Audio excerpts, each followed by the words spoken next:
The world was waking.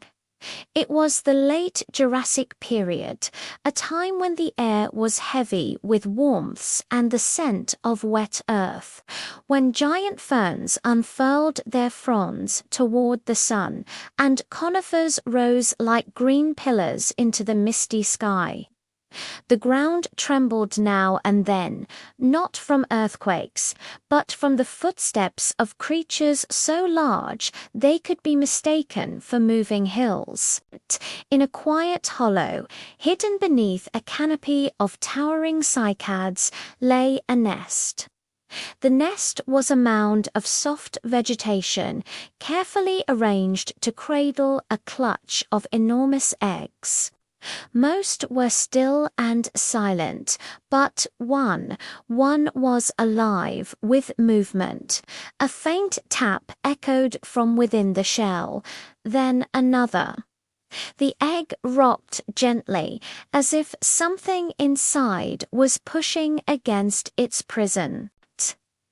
The shell began to crack, thin lines spreading like lightning across its surface.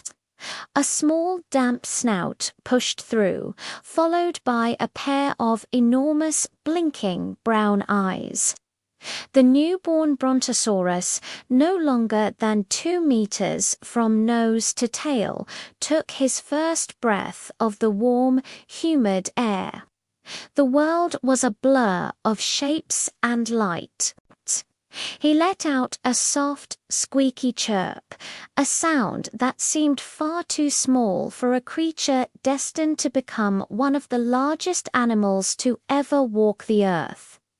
A shadow fell over him, not danger, safety. His mother Luma lowered her massive head, her nostrils flaring as she breathed in his scent. Her skin was thick and grey-green, patterned with darker blotches that blended perfectly with the forest around them. She touched him gently with her snout, releasing a deep, resonant rumble that vibrated through the ground. He didn't yet understand the meaning, but he felt it in his bones. "You are safe. You are mine." And so began the life of Bronto, the Brontosaurus. Days turned into weeks. Bronto's legs grew steady, his neck stretched higher. He learned to reach for the sweetest leaves, to drink without falling into the water, to listen for the warning calls of distant herds. Toro took him further each day, showing him the wide plains, the rivers that glittered under the sun, the mountains that cut the horizon. Sometimes they played, gentle shoves, neck-twining games, tail-swishing races. At night, the family would rest together. The stars burned bright above them, and the air was filled with the hum of ancient insects. Bronto would curl against Luma's side, her warmth and scent wrapping around him, while Toro stood watch, his silhouette a dark, unshakable guardian against the night.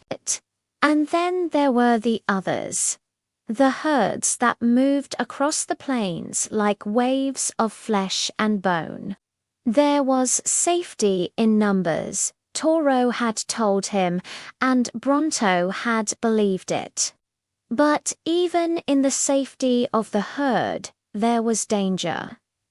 The young Brontosaurus learned that the world was full of giants that hunted in packs, with razor-sharp teeth and eyes that burned with the joy of the chase.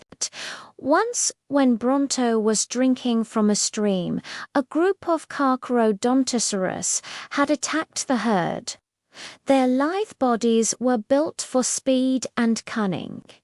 Their leader, a male with scars crisscrossing his snout, had singled out the youngest members of the herd, including Bronto.